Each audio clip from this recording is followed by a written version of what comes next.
Amém, amém. Glória a Deus. Obrigado. Paz, Senhor, igreja. Amém. Uma semana de primeira não começa na segunda, começa no domingo, né? O final de semana não é para a gente descansar de uma semana mal resolvida, mas é para a gente se fortalecer para começar a semana bem resolvido. Amém? Então hoje é o último domingo do ano. Já pararam para pensar? O último domingo do ano. O que você está fazendo no último domingo do ano? Buscando ao Senhor. Amém? Você não está gastando sua energia com coisas à toa. Você não está em casa assistindo TV. Você está buscando ao Senhor. Se enchendo de ferramenta para poder começar amanhã cumprindo o seu propósito. As pessoas às vezes ficam cansadas. Muitas vezes eu atendo muita gente cansada, sobrecarregada. E não é um cansaço que você descansa dormindo, senão seria fácil. Tem muita gente que tenta tomar uns medicamentos para ver se dorme e descansa, mas elas acordam mais cansadas ainda. Porque o descansar não é um descansar de físico, é um descansar mental e espiritual. É um descansar de confiar no seu Pai, naquele que te criou e que tem um propósito na sua vida. E isso só Deus pode fazer, só o Espírito Santo pode fazer. Trazer um descanso de confiança. Então, é isso que a gente vai tentar trabalhar aqui, né? Saber quem é o nosso Pai, qual é o nosso propósito, como a gente desenvolve isso. E eu tenho a alegria de fazer parte desse movimento. Eu estou agora em Anápolis, então eu estou participando de vários movimentos lá. Lá é o berço assim, do Brasil de muitos avivamentos, muitos projetos. Eu estou impactado com o tanto que Deus fez ali naquela cidade, está fazendo.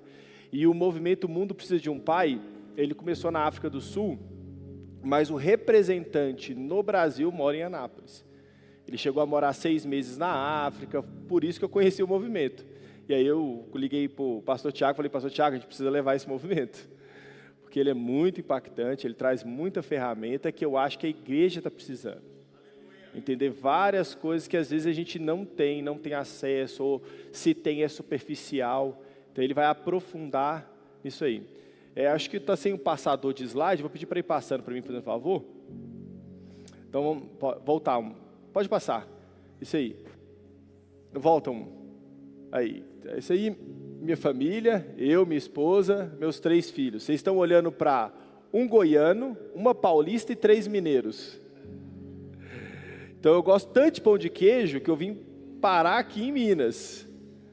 E eu sou viciado em pão de queijo. Minhas 3 filhas são mineiras. Uma vez eu estava numa igreja e trouxeram o Grupo Logos. Quem é da década de 70, 80 aí vai lembrar do Grupo Logos. E aí eles estavam cantando um repertório de música e o pastor falou assim, falou para o grupo, vocês têm que cantar aquela música. Se vocês não cantar, eu não te levo para comer pão de queijo hoje. E aqui nós estamos no centro de Minas. Se você morder o pão de queijo, ele fala uai. Aí, não, agora sim, né? Você me convenceu. Aí ele cantou a música por conta disso. Então, de fato, é um movimento que eu faço parte. Me impactou porque eu sou pai de 3 filhos. E hoje, cada vez mais, a gente vê essa necessidade. Eu não nasci num lar, meus pais estão casados até hoje, mas faltou dentro da minha casa esses conhecimentos, né, sobre transmissão de legado. Faltou algumas ferramentas ali. E na vida adulta, a gente vai vendo as consequências disso. Às vezes insegurança, às vezes querer provar demais algo, e isso vai afetando toda a fase da vida. E às vezes a gente vai para a igreja e a gente não atinge a raiz. A gente fica lutando ali na superficialidade, tentando mudar comportamento e não mudar a essência. Não adianta. Muita gente muda comportamento, mas não muda o coração. E aí só mudou de vício. A gente precisa atingir lá o mais profundo para poder mudar o comportamento. Pode passar, por favor. Essas são as redes sociais do movimento O Mundo Precisa de um Pai. Ele é um movimento aberto. O que eu gostei desse movimento? Que ele não é centralizado. Ele não vai depender ou do Klaus, que é o representante no Brasil, ou de mim. Ele é para que qualquer pessoa que entenda, replique nas escolas, no governo, na sociedade. Então não é só uma ministração para você pegar para você. Isso aqui é um compromisso de você começar a receber de Deus e derramar sobre outras pessoas. Então vai ter ferramentas práticas para o dia a dia, não algo teórico. Por isso, quem quiser seguir, o material também está disponível no site O Mundo Precisa de um Pai. Você quer os slides, você quer modificar os slides, a maneira que você quiser usar esse material, está liberado. Porque a ideia é divulgar e propagar essas ferramentas. Eu estava conversando com um pastor e ele estava assim, não, mas dessa maneira você não vai conseguir garantir a qualidade. Como é que você não tem um movimento centralizado? Alguém que você tem que responder e ver se está tudo certo. E aí eu falei para ele, o evangelho é assim. Jesus deixou o evangelho para a gente, mesmo sabendo que muitas pessoas iam fazer mau uso dele. Muitas pessoas fazem mau uso do evangelho, se enriquecem às custas do evangelho. Mas isso não impediu dele derramar tudo sobre nós. No final, cada um vai dar conta daquilo que fez com que recebeu. Então o movimento, ele é dessa maneira. Então ele é livre para as pessoas usarem, replicarem, para que chegue a mais pessoas. Pode passar, por favor. Esse aí é o Cassie, ele é da África do Sul, é um pastor africano. E a gente assusta porque veio ele branquelo e a esposa loira, né? Mas na África do Sul, como veio da Holanda, muita gente lá é branca, loira, você até assusta, mas é. Então eles são africanos, são pastores da África. E como que esse movimento surgiu? Ele surgiu quando ele foi ministrar para um grupo de líderes cristãos, de pastores, na Tanzânia, na África. E ele resolveu conversar com alguns líderes e perguntar qual que era a realidade deles, para ele entender que ferramenta ele iria usar para ajudar esse povo. Então ele conversou com um primeiro que ele já foi conversar, qual que é a sua história, né? Por que você está aqui? Ele falou assim, não, eu estava numa aldeia, eu coordenava uma aldeia, uma igreja, ministrando, e lá tinha muitos grupos extremistas. De repente, a gente estava numa reunião, chegou um grupo extremista, pegou um menino de 3 anos, começou a cortar a mão, o braço, as pernas, matou o menino, e ele falou assim, e eu já estava triste, mas aquele menino é meu neto. Depois pegaram uma mulher grávida, tiraram o bebê, mataram o bebê e mataram a mulher. E aquela mulher é minha filha. E nós saímos correndo. E aí ele saiu conversando com outros líderes lá na África, e ele viu que essa era uma realidade comum. E ele começou a chorar a Deus, perguntando, Deus, por que a África tem essas maldições? Por que essas coisas acontecem aqui?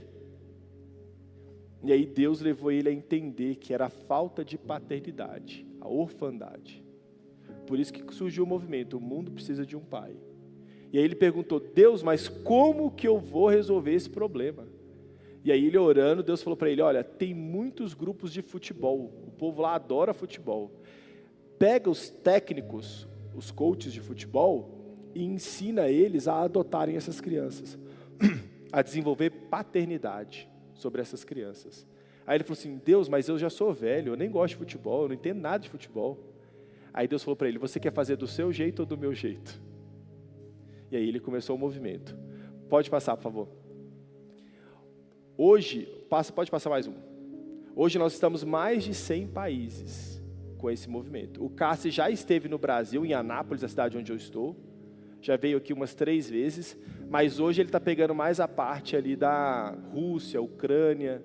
Então ele roda o mundo com esse movimento e hoje ele já está bem difundido em vários lugares. O Klaus, que é o representante do Brasil, já viajou quase todos os estados, levantando esse movimento, para que as pessoas entendam a seriedade e a necessidade, principalmente dentro das igrejas, que deveria ser o espelho e a referência para os de fora. Entender como é que isso acontece, como é que é feito. Então, o que me encantou nesse movimento, já ao começo eu já fiquei apaixonado, pela forma como ele surgiu, por uma necessidade de levar cura para as igrejas, para os líderes, para os órfãos.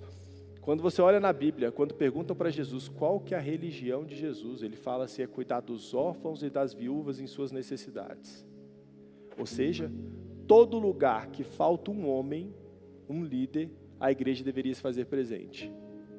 Eu estava até conversando aqui com um pastor que ele voltou da Argentina, onde tinha um orfanato lá. Eu falei para ele, quando que nós vamos começar aqui? Né? Quando que nós vamos iniciar a assumir a nossa responsabilidade dos órfãos de Cláudio? Então, será que aqui tem órfão ou não? Nessa cidade? Então, nossa função é essa. Cuidar deles e das viúvas em suas necessidades. Pode passar, por favor. Como eu falei no vídeo que eu fiz a divulgação, Malaquias 4:6. Vamos ler todo mundo junto? Vai lá, 1, 2, 3. Ele...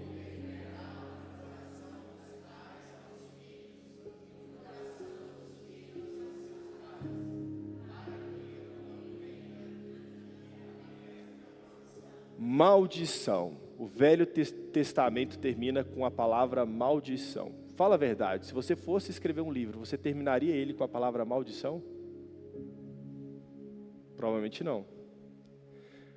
Isso é o quão sério esse versículo ele é. Então a terra, ela é amaldiçoada quando o coração dos pais não está convertido ao coração dos filhos. E quando o coração dos filhos não está convertido ao coração dos pais. E como tem sido difícil a gente ver isso aqui acontecer. Cada vez mais. A diferença de gerações, a falta de comunicação, a falta de cuidado, de ferramentas é gigantesca. E de onde começa o versículo? São os pais que começam com o coração voltado para os filhos ou os filhos para os pais? Então, os pais que são mais velhos, mais maduros, deveriam iniciar esse processo de alcançar o coração dos filhos. Depois, o dos filhos voltaria para o dos pais. Para que a terra não seja amaldiçoada. Às vezes, as pessoas ficam muito preocupadas aí com Apocalipse, escatologia, anticristo. E a maior profecia é Malaquias 4:6. A maior profecia é Malaquias 4:6. Converter o coração dos pais aos filhos e dos filhos aos pais. Para que a terra não seja amaldiçoada. Então a gente precisa entender isso. Talvez você está aqui hoje, e muitos de vocês, a gente vai entender alguns estudos que foram feitos, não teve um pai presente, não teve um pai cristão, e sofre as consequências disso. Até no Evangelho. Até em assumir uma liderança. Para vocês terem uma ideia, tanto que isso é sério, o pastor Klaus, que é o representante no Brasil, ele já tinha ido umas 5 vezes para fora do país por causa desse movimento. Para a Europa, para a América Central, para Portugal, para acompanhar esse movimento. Só que ele nunca tinha feito nada no Brasil. E aí, acho que na 5ª viagem que ele foi acompanhar o Klaus, durante um treinamento, o Cassi, que é o pastor fundador, falou assim, olha o Klaus, por exemplo, já é a 5ª vez que ele está nesse treinamento, e ele ainda não fez nada no país dele. Sabe por quê? Porque ele é órfão de pai, e ele não tem segurança, ele não tem coragem para enfrentar os desafios. Enquanto ele não se curar disso, ele não vai conseguir fazer nada pelo país dele.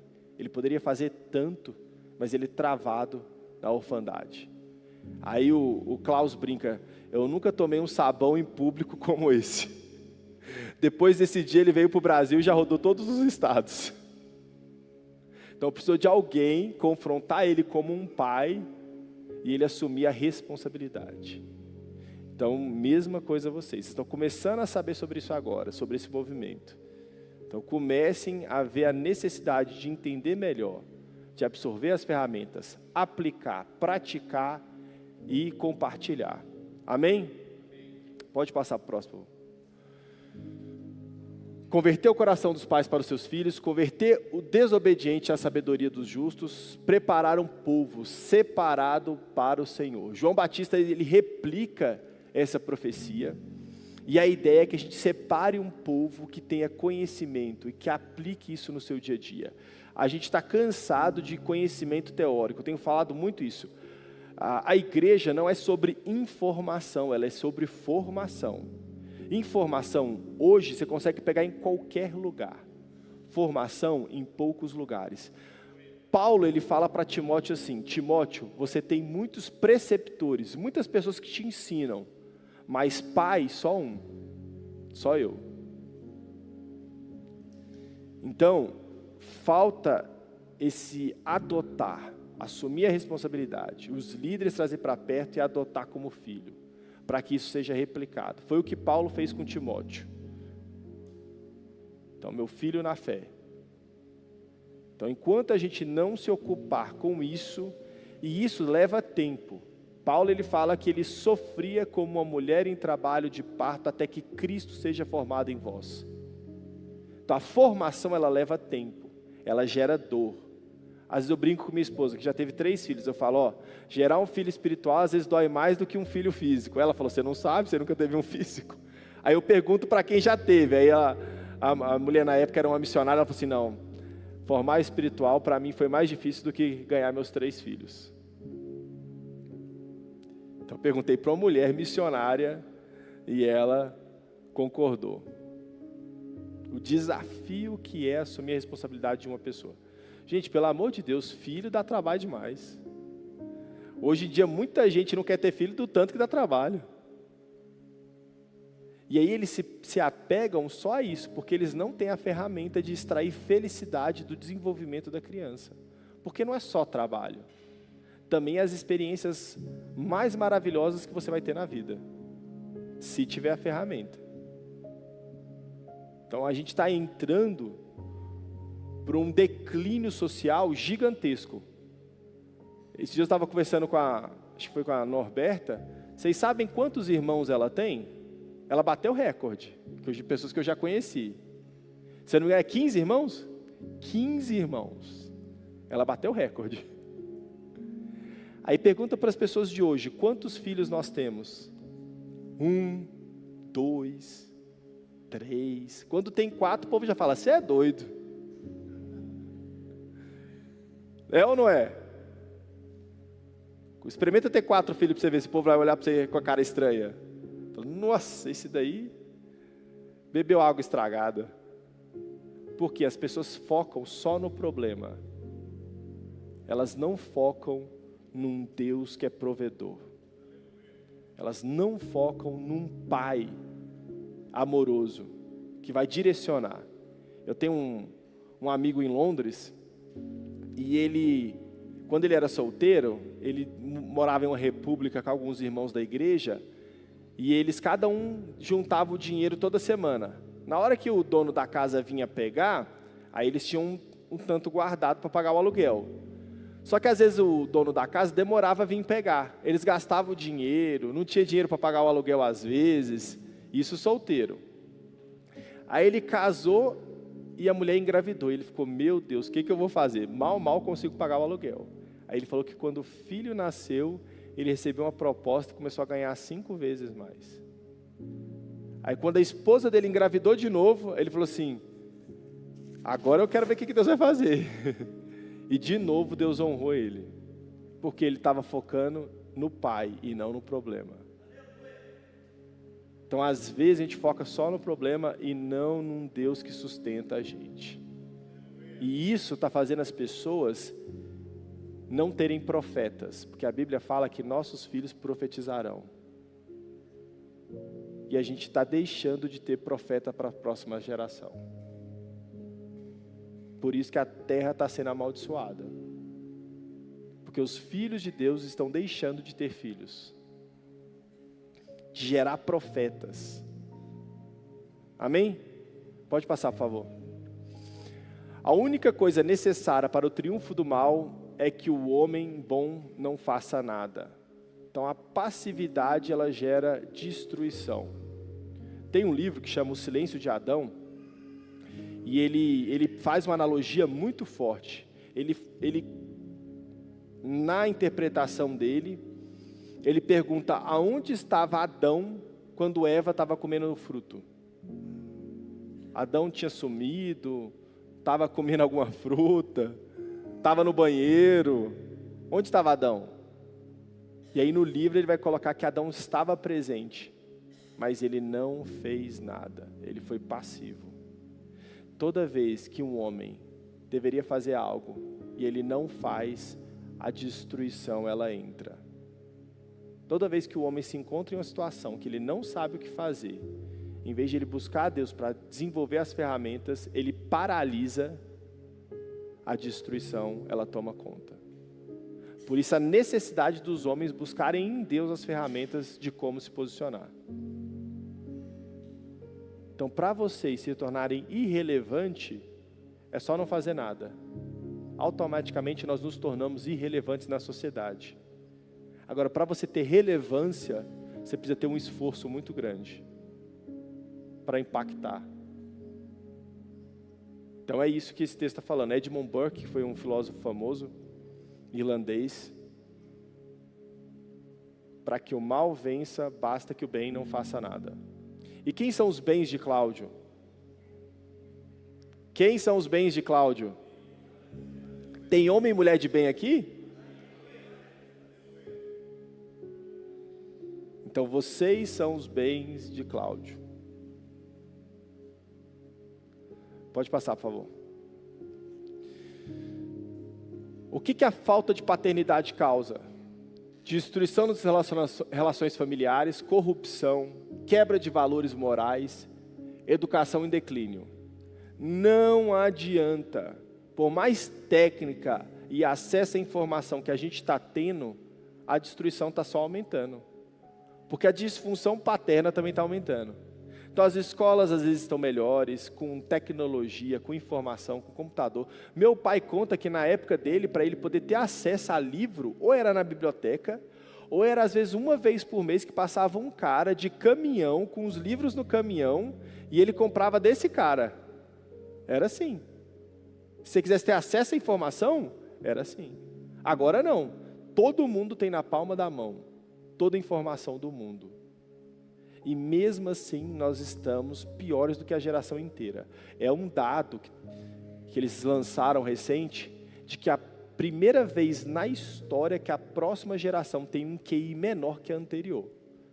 As pessoas estão ficando mais ignorantes, mesmo com tanta informação. Falta de paternidade. Pode passar, por favor.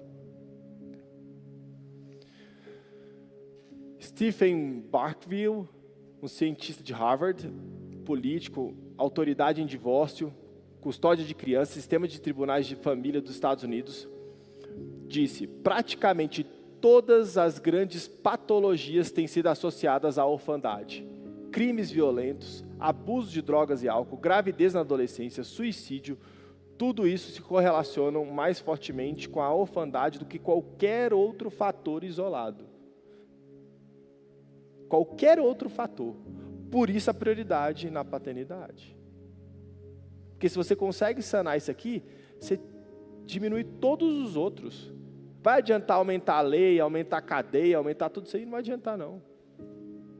Não adianta, não resolve. Está aí. Eu tenho um amigo muito próximo, que eu discipulo ele é policial, e ele contando que em Divinópolis, mês passado, eles na viatura lá, passou um menino, deu o dedo para a viatura e saiu correndo. Aí um olhou para o outro e falou assim: ah, não vai poder deixar passar não. E correram atrás do menino, pegaram o menino. O que é isso, menino? Não, quase que eu fugi, quase que vocês não me pegam. Você vai ver, o menino está querendo limite, está querendo pai. Olha o nível que chega.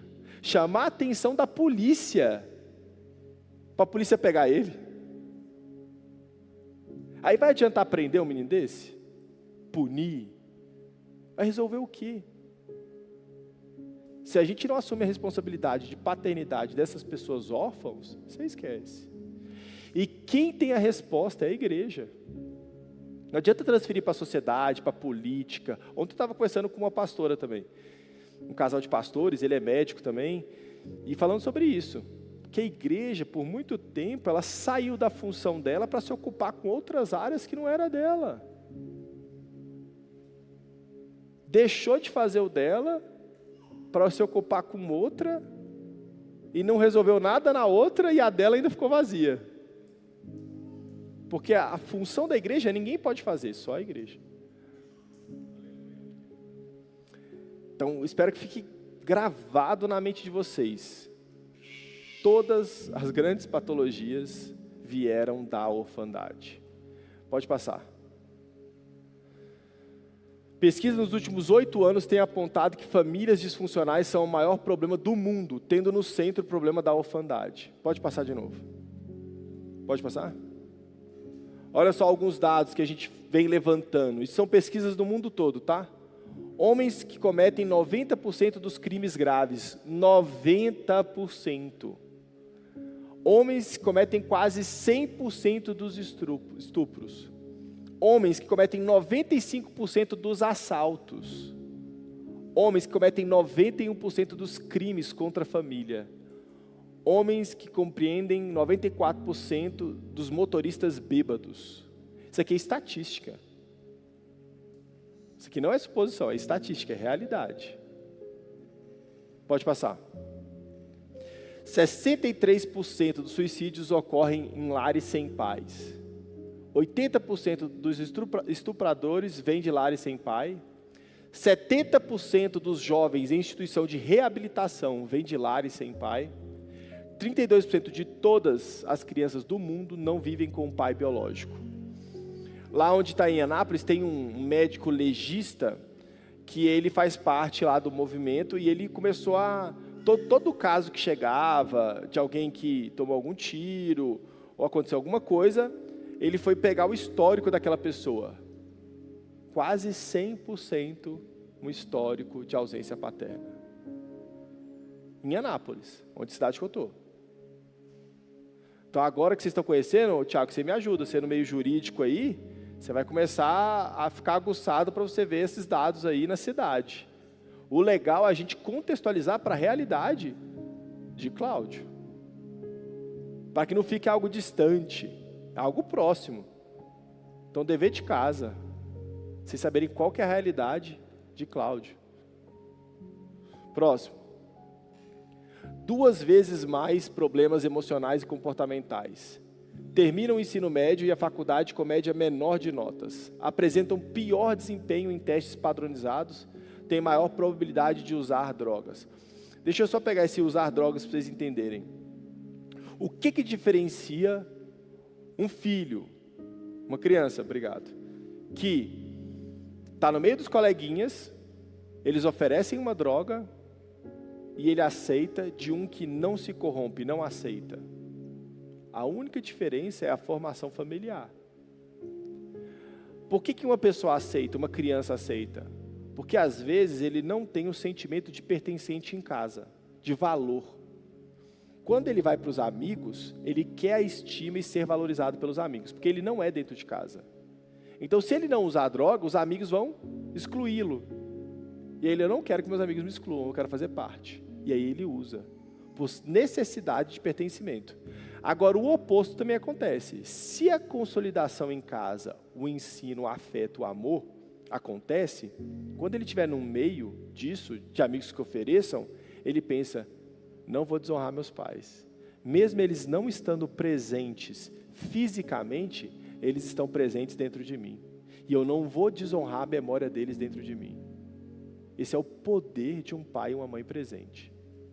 A coisa é tão séria, eu vou adiantar um pouco, que isso aqui é importante vocês entenderem, que na cultura judaica, eles têm o bar mitzvah, que é com 13 anos, eles têm a menina e o menino, mas mais o menino, eles pegam o menino, fazem ele recitar alguns pontos da Torá, da Bíblia, em público, fazem uma celebração, ele recita, esse pai pega o menino, põe no ombro, fala, esse aqui é meu filho amado.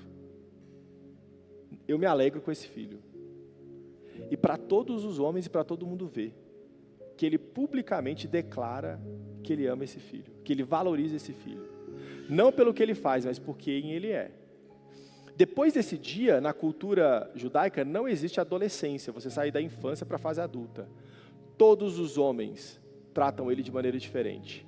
A roupa dele muda, para ficar gravado na cabeça dele que a partir daquele dia ele virou homem. Qual que é a chance dele se perder na vida? Baixíssima.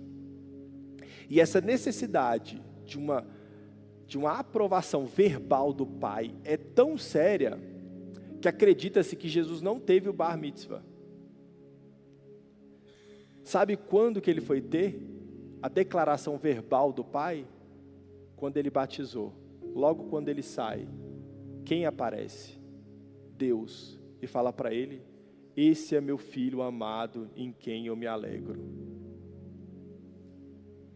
Amém ou não? O próprio Deus apareceu e falou para Jesus. Quantos aqui nunca ouviram um elogio de um pai? Quantos? Olha lá, alguém levantou a mão ali. Então assim, várias pessoas, por onde a gente passa, nunca ouviu. Eu morei nos Estados Unidos um tempo, e eu conheci um jovem, até esqueci o nome dele, mas a história dele eu gravei. E o pai, já viram aqueles pais que às vezes tentam confrontar muito o filho para ver se o filho acorda? Vê se acorda, menino, senão você não vai ser nada, só vai ser um perdedor. E ele sempre confrontando o filho para ver se o filho acordava. Às vezes a intenção era até boa, mas a ferramenta não era. Desse jeito você vai ser um perdedor. E aí um dia ele demorou a chegar em casa, chegou em casa muito tarde, e abriu a porta e falou, isso é horário de chegar em casa? Só perdedor chega esse horário? Aí ele abaixou assim, do lado assim, ele tinha tatuado loser, que é perdedor em inglês. E aí o pai dele olhou para ele assim e ele falou, fala alguma coisa que eu já não sei. O menino tatuou de tanto o pai falar. O pai ficou abismado. Então às vezes a ferramenta errada vai gerar o efeito que você não quer. Por isso a necessidade de mais ferramentas. Pode passar. 63% dos suicídios vêm de lares sem pais. 70% dos jovens em instituições estatais vêm de lares sem pai. Deixa eu só pegar essa do suicídio, porque eu tive um caso que eu fiquei sabendo, um parente distante do meu pai, e eu acho que é importante vocês entenderem. O que aconteceu nesse caso? Uma prima distante estava namorando um cara, e eles ficaram bem por um bom tempo, e depois começaram a brigar muito. E ela não quis mais, ela quis separar dele. Quando ela separa dele, ele não consegue aguentar o término, ele mata ela. Ele vai para a cadeia, na cadeia ele ainda consegue pegar a arma do policial e suicida. A pergunta é, ele amava ela? O que ele amava?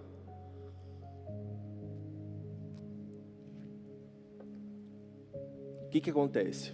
Tá? Só para vocês entenderem. O que aconteceu com ele foi que provavelmente ele veio de uma família onde ele não se sentia amado nem valorizado, tá? Nem pertencente. Então ele vai passar pela vida buscando alguém que reafirme que ele é alguém, que ele é valorizado e que ele é amado. Quando ele encontra essa pessoa, que foi a namorada, ele, puxa vida, encontrei alguém que me ama. Porque viver uma vida sem ninguém gostar de você é uma vida que não vale a pena ser vivida. Uma vida que ninguém gosta de você, as pessoas preferem morrer. Então ele encontra uma pessoa que gosta dele, e se dão muito bem por um tempo, mas começa a dar errado. Quando eles terminam, a sensação dele é, puxa vida, nem meus pais me valorizaram, e a única pessoa que eu encontrei que me valorizou, agora não me quer mais, então eu não quero viver. E aí ele matou ela. Agora, se ele tivesse sido bem instruído, educado e amado na família, quando alguém termina com você, você fala, não, mas está tudo certo. Eu me valorizo, eu tenho uma família que me valoriza e eu vou encontrar outras pessoas que me valorizem. Por isso a importância dos pais saberem valorizar os filhos, porque senão eles vão ficar carentes e derramar essa carência na primeira pessoa que eles encontrarem. E vão sufocar essas pessoas. 40% de todas as crianças não moram com seus pais biológicos. 85% das crianças com problemas comportamentais vêm de lares sem pai. 71% das crianças que não terminam a escola vêm de lares sem pai. E, gente, as pessoas vêm para a igreja, elas estão na igreja, e se não trabalhar isso, não adianta ir para o monte orar, não adianta fazer jejum, oração, não adianta. Conhecereis a verdade vos libertará. Se o Filho do Homem vos libertar, verdadeiramente sereis livres. Meu testemunho pessoal, eu saí de casa com 18 anos, por necessidade de afirmação paterna. Só quando, 2 anos depois, na igreja, fazendo um seminário, que aí eu me converti, e aí eu entendi que meu Pai Celestial me aprovava. Eu parei de viver em função de aprovação do meu pai. E depois disso, meu pai começou a me aprovar. Nisso, com 19 anos, eu já tinha dado a volta ao mundo. Tinha morado nos Estados Unidos, China, Filipinas, Coreia do Sul, Europa, Inglaterra. Tudo atrás de reconhecimento, valorização. Ser alguém para mostrar para o meu pai para ele me valorizar. E aí tem gente que hoje está com 80 anos ainda esperando o reconhecimento dos pais. Se torna empresário bem-sucedido, se torna político bem-sucedido. Bem-sucedido externamente, porque internamente todos arrebentados, tomando medicamento, antidepressivos. Porque o que eles queriam mesmo era um filho, esse é meu filho amado, em quem eu me alegro. Amém? Próximo. Vamos passar isso aqui, depois eu mando o slide para vocês. Eu quero chegar numa parte importante, essa aqui. Tipos de orfandades. Existem 3 tipos principais de orfandade. Primeiro, morte ou doença grave. Porque daí se o pai morre quando você é criança, ou ele está doente, ele não exerce a função dele. Ele está debilitado. Então eu atendi uma menina que ela veio para o consultório por quê? Porque ela tinha casado com o primeiro namorado que ela teve, e de repente, quando o filho estava com uns 5 anos, esse cara não quis mais ela, nem o filho, arrumou outra, e pôs ela para fora e não quis pagar nem pensão, e tinha condição financeira. E ela estava chorando muito, se perguntando, como que eu caí nisso? Meu Deus, eu sou muito ignorante. Por que que eu não vi que ele era desse jeito? Por que que eu me relacionei com a pessoa assim? Por que que eu tive um filho com a pessoa assim? Que depois me abandona e abandona o filho. E ela só chorava, e eu não posso nem chorar na frente do meu filho, porque ele não perceber. E aí quando eu fui ver o histórico dela, quando ela era pequena, o pai teve depressão. E aí ele ficou debilitado. E a criança, ela é centralizadora, ela é egocêntrica, ela acha que tudo é responsabilidade dela. E aí, às vezes ela pensa, eu fiz alguma coisa porque meu pai está assim? É culpa minha? Então ela nasceu, ela desenvolveu carente de afeto paterno, porque o pai estava com depressão na época. O que acontece? O homem é responsável por encher o coração da filha para que ela não fique carente. Quanto mais demonstração de afeto, carinho e amor o pai demonstrar para a filha, mais ela vai estar preenchida e mais difícil vai ser para alguém conquistar ela. Então se o cara elogiar ou der algum presente, ela vai pensar, ih, meu pai já faz isso e muito mais. Agora, se ele não fizer nada disso, o primeiro homem que chegar elogiando ou dando um presente, ela vai falar assim, nem meu pai faz isso. E aí ela foi que estava carente, se relacionou com essa pessoa. Depois que ela entendeu isso, ela falou, meu Deus, ela perdoou o pai dela, se posicionou, hoje está super bem. Hoje o pai dela é até pastor de uma igreja batista e conseguiu dar a volta por cima. Mas enquanto ela não entendeu o processo disso, ela só se culpava. Então, morte ou doença grave, isso vai impossibilitar o homem de exercer a função dele. Divórcio ou abandono. Então, divórcio, gente, um dos maiores medos dos filhos é que os pais se separem. Tá? Então, divórcio traz um estrago gigantesco na vida dos filhos. Qual que é a mensagem direta que o divórcio manda para os filhos? É assim, ó, eu estou insatisfeito no meu relacionamento, no meu casamento. Eu estou infeliz. E eu vou buscar a minha felicidade e provocar a infelicidade dos meus filhos. Porque para os meus filhos, infelicidade é ter os pais separados. Então, colocar a minha felicidade acima da felicidade dos meus filhos. Essa é a mensagem direta que eu mando para eles. Eles não sabem o que é a vida de adulto, as dificuldades, não está nem aí. Eu quero meu pai e minha mãe. Vocês me fizeram, vocês se virem. E busquem ferramentas. Agora, claro que tem casos que extrapolam o limite, né? A agressão física, tem coisas que são inadmissíveis, que aí sim vai trazer um estrago grande, mas na grande maioria dos divórcios não são coisas extremas. Não são. São coisas que dariam para ser tratadas. E aí, se eu não vou atrás, eu não esgoto todas as ferramentas, eu estou dizendo que não vale a pena proporcionar a felicidade um pai e uma mãe presente na vida dos meus filhos. E eu já ensino para eles que família não é prioridade. Tá? 60% dos filhos de pais divorciados divorciam. Ah, meus pais separaram e está tudo bem? Então eu vou casar. Se não der certo, eu separo. Já entra com essa mentalidade, que é normal.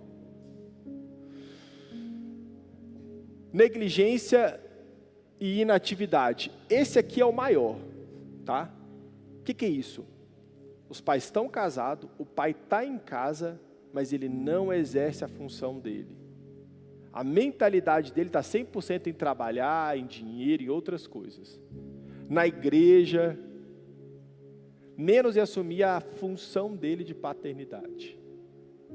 Isso aqui é tão sério, gente, é tão sério que eu atendi um caso de um menino, aqui próximo, que ele chegou para mim, ele já tinha tomado quase todos os medicamentos que existem para depressão, ansiedade, bipolaridade, que vocês imaginarem. Ele falava assim, Thomas, eu me sinto um rato de laboratório.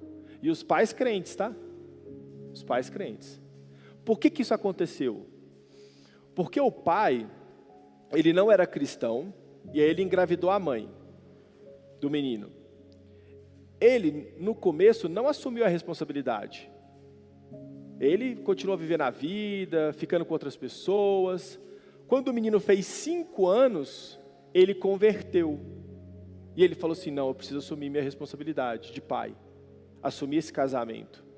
Então, com 5 anos, ele se casa com a mãe do filho.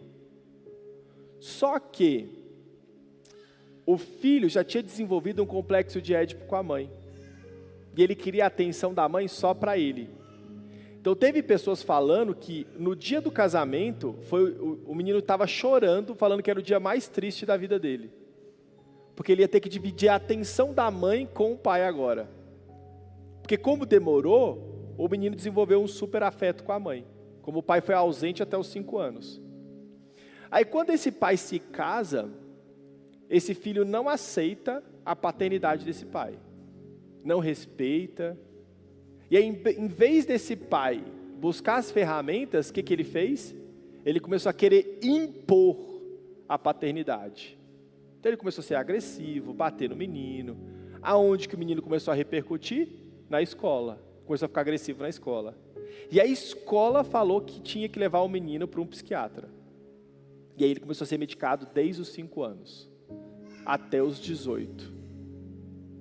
Por questão de paternidade. O pai estava presente, mas ele era negligente quanto às funções dele. Ele achava que do jeito dele ele iria conseguir. Então fez o menino precisar ser internado em 2 clínicas psiquiátricas. Em vez dele reconhecer, buscar ferramentas, ser humilde e trabalhar. Hoje o menino tem 18 anos, saiu de casa, mas não toma mais nada e está bem. Mas assim, foi um custo. 3 anos trabalhando para conseguir desenvolver nele um emocional saudável, por conta de paternidade. Então a igreja, olha só, presta atenção. Esse pai, ele converteu, ele foi para a igreja, ele assistiu os cultos, mas ninguém discipulou ele quanto à paternidade. Então não resolvia. O menino foi expulso de 3 escolas, e dava até mau testemunho, falando, ó, filho do crente lá, é o que dá mais trabalho na cidade inteira. Então a gente precisa começar a mudar a mentalidade. Uma vez eu estava lá em Belo Horizonte, na Batista Central de lá, isso me marcou muito, que foi eu saindo da igreja, eu vi uma mãe brigando com um filho, falando, fulano, acabamos de sair do culto, espera pelo menos chegar em casa para você dar piti, para você dar chilique. Qual que é a mensagem que essa mãe estava mandando para o filho? Que você não pode ser você na igreja. Você tem que ser um na igreja e outro em casa. E a igreja é o lugar de desenvolver família. Onde a pessoa não precisa usar uma máscara. E aí ela consegue ser ela e ser trabalhada. Nesse seminário, para vocês terem ideia, que eu fiz, que me ajudou com minha paternidade, o pastor americano, ele conta que um dia ele estava pregando no culto maravilhoso, o céu desceu, todo mundo falando em línguas. E de repente, quando ele desce, vem a professora da sala infantil falar que o filho dele falou palavrão na sala infantil. E ele já saiu marchando para a sala infantil, para a salinha de criança. Eu vou brigar com esse menino para todo mundo ver como é que educa uma criança. Aí já começou a pensar nos versículos. Porque o líder que não cuida da sua casa, não cuida bem dos seus filhos, não pode cuidar da igreja. E ele começou, meu Deus, vou ter que mostrar para todo mundo que eu educo meu filho. Aí Deus perguntou para ele, o que você está fazendo? Ele, vou corrigir meu filho, porque meu ministério tem que ser um exemplo. Aí ele falou, sério que você está colocando o sucesso do seu ministério numa criança de 5 anos? Aí ele congelou. Falou, meu Deus, olha o peso de perfeição que eu estou colocando numa criança de 5, 6 anos. Aí ele travou assim, falou assim, desceu, falou, não filho, o que aconteceu? Ah, isso. Ó filho, isso não pode, em casa a gente conversa. Tudo certo. Podia ter traumatizado a criança. Por conta da necessidade dele de aprovação dos outros. E tinha acabado de descer do culto.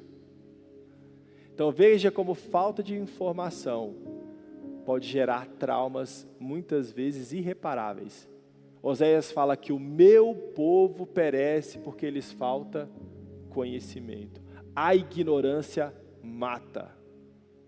Então você vê pessoas às vezes pulando, fazendo um louvor, e depois chega em casa, tudo destruído.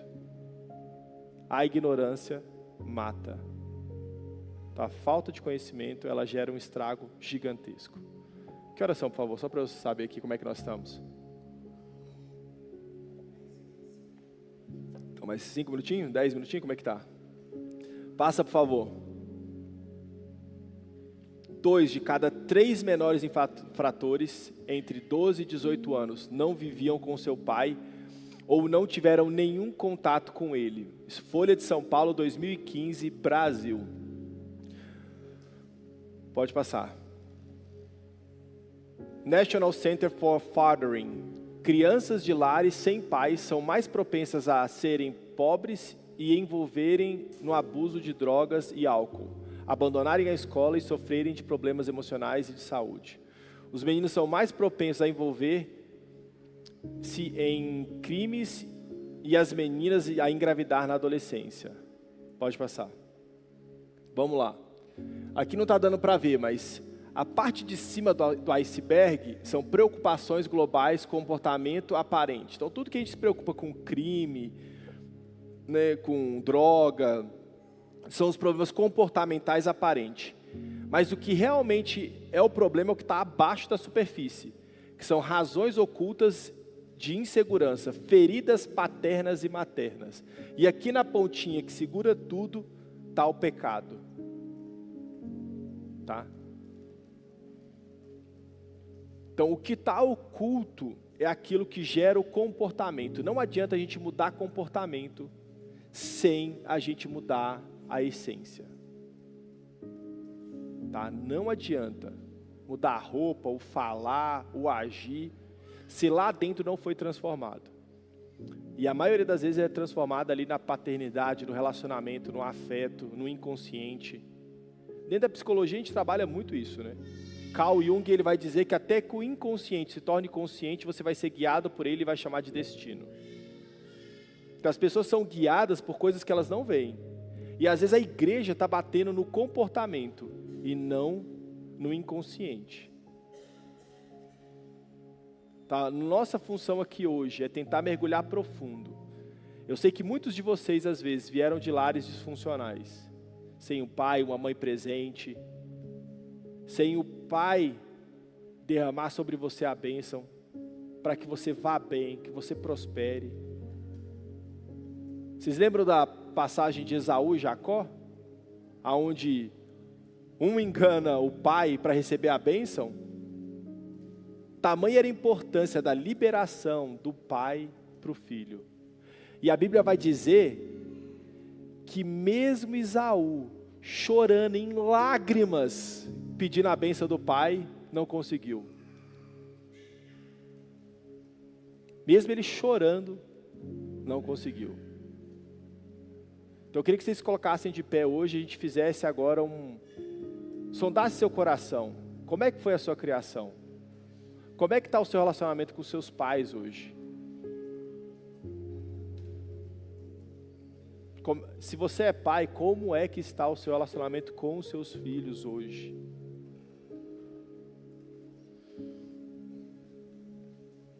O nosso Pai Celestial, Ele quer te ensinar a caminhar nesse universo de paternidade.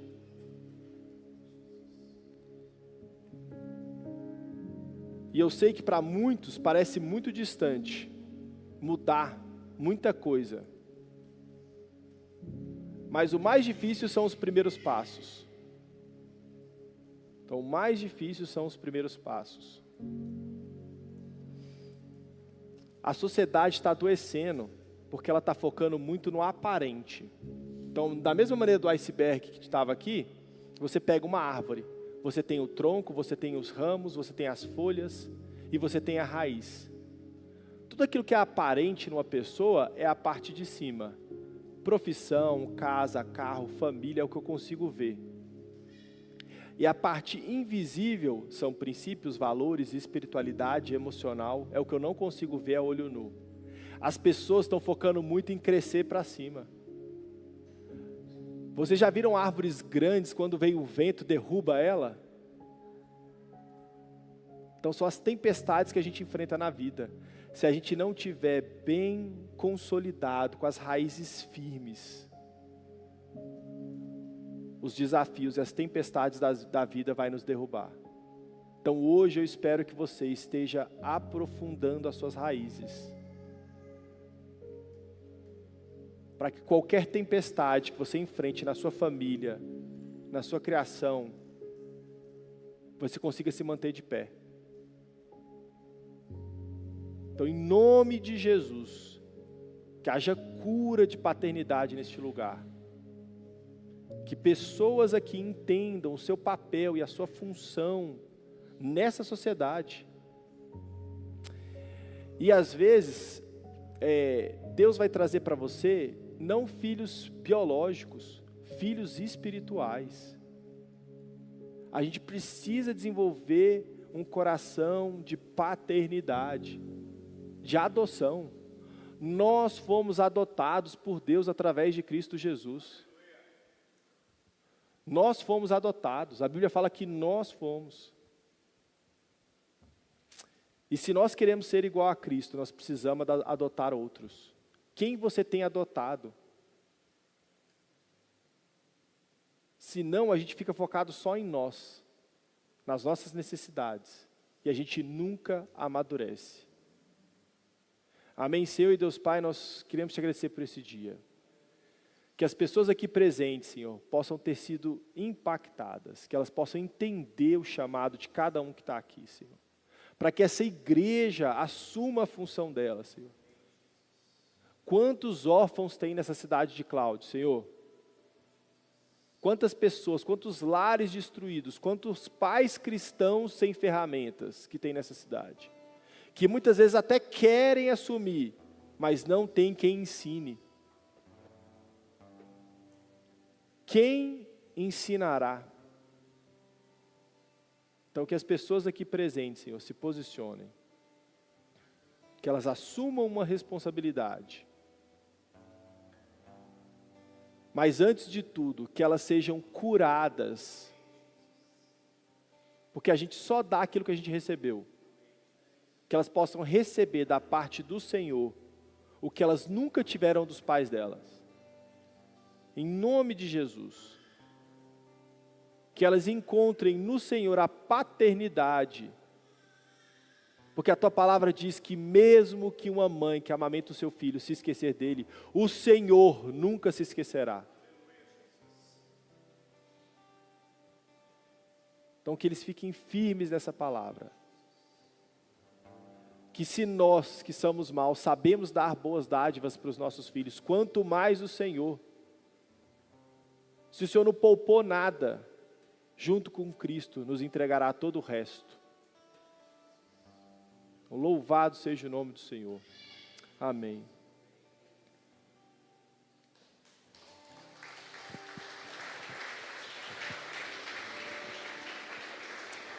Esse seminário, ele dura 5 dias, mas aí a gente vai tentar encurtar ele na primeira parte aqui. Então, se você veio, volte à noite, que vai ter a continuação disso aqui. Então, assim, a gente tenta condensar para as pessoas começarem a entender, porque é muita informação. Eu não consegui trazer o livro do Mundo Precisa de um Pai, ele estava esgotado.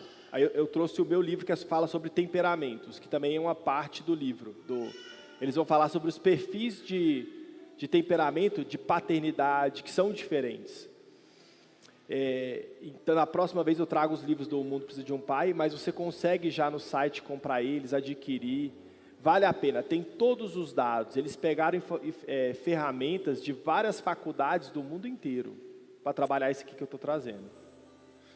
Então aí atrás vai ter o meu livro e na próxima eu trago o livro O Mundo Precisa de um Pai. E à noite a gente continua.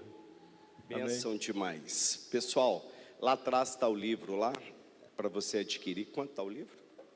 50. R$50, tá? Pode levar. Se alguém não trouxe o dinheiro, alguma coisa, tem a maquininha aí também de cartão. Ou depois pode pegar. A gente passa já o dinheiro aqui para o Thomas e você já acerta com a gente aqui também, para você ter um livro desse. Eu estou lendo um que a Norberta também tem, que chama Esquemas versus Espírito, que é como o atuar do Espírito Santo ressignifica os esquemas mentais formados pela a má paternidade, né? E esse ano agora, eu falei muito sobre isso.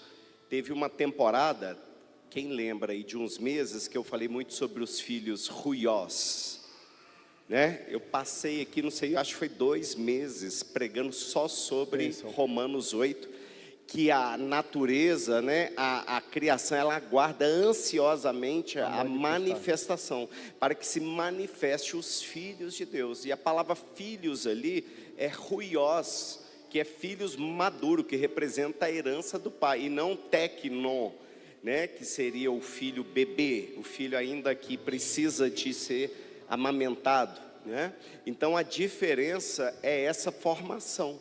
E o discipulado, que é o que nós vamos focar poderosamente em 2026, a igreja ela vai focar em discipulado, que é formação de filhos de Deus. O discipulado é isso, é a gente caminhar com o irmão mais velho, formando, né, ali junto um novo homem ali, que é preciso esse discipulado, né?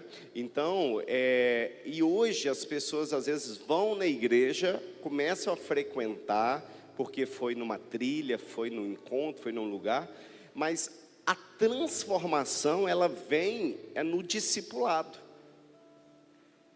Ali que a metanoia realmente acontece, né? É no andar. Se você não se envolve, se você não tem uma paternidade espiritual, se você não tem um pastor como um conselheiro, como alguém ali que está te auxiliando, como que você vai fazer, né? Então a gente precisa de aprender esse cuidado paterno, né? Então no final ali você pode pegar esse livro. À noite nós vamos continuar, né? O Thomas vai dar continuidade. Então eu queria muito que você despertasse uma família, né? Que você falasse com alguém, trouxesse, vamos encher a igreja aqui e falar, olha, está tendo lá um palestrante muito bom, está falando sobre a questão aqui, então nos ajude, gente, não adianta, né? A igreja investe, tem custos, traz, se vocês não envolverem. Então é papel da igreja estar junto com a gente, nos auxiliando nisso, amém, pessoal? Amém. Amém? Isso demonstra o quanto eu valorizo isso. Então, uma palavra que eu sempre tenho no meu coração é a palavra de honra, porque tudo que nós honramos, nós recebemos. Tudo aquilo que nós não honramos, nós não recebemos. E quando eu, né, um exemplo, adquiro o livro, convido alguém, eu dou o meu melhor, eu estou honrando aquilo que eu acredito. Quando eu apenas, às vezes assim, eu assisto, eu apenas vou lá por ir, mas eu não estou envolvido naquilo, não houve um princípio de honra. Aí você vê que aquilo não mudou. Então você vai ver uma palavra como esta que vai impactar a vida de alguém. Alguém vai sair daqui hoje tocado, querendo fazer. E outros talvez vai falar, oh, foi boa a palavra, mas não vai transformar nada na vida dele.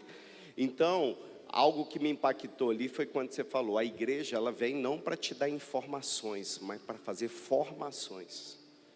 Veio para formar. Então muitos vão sair daqui informados, só que o mais importante é sair nessa manhã formatados, com uma formação, né, que é direcionada pelo Espírito Santo de Deus.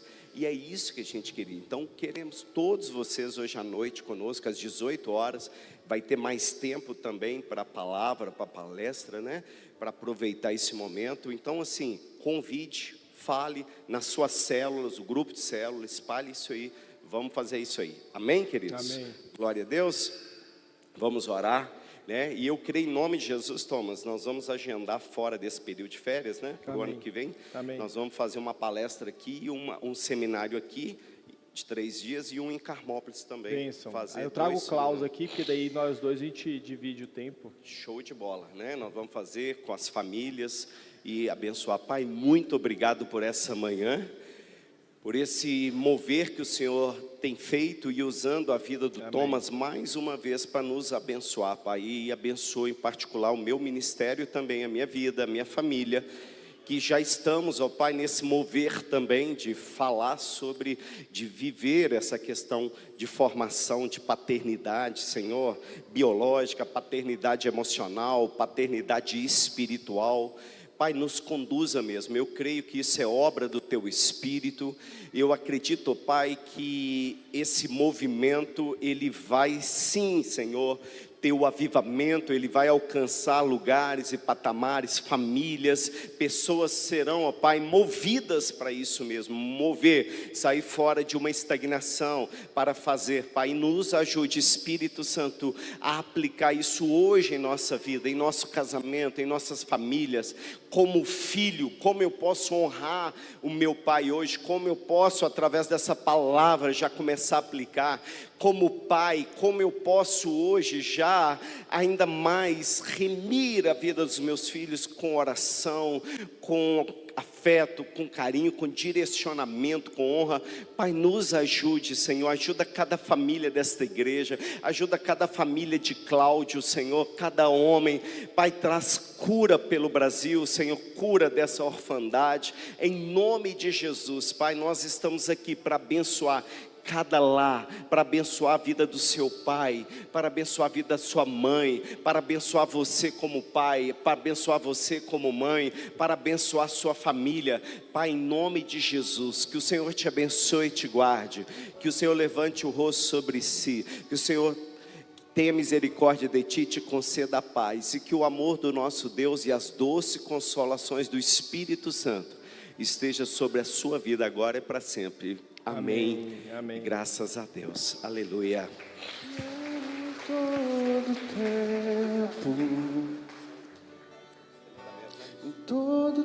O livro que o Thomas trouxe dele é sobre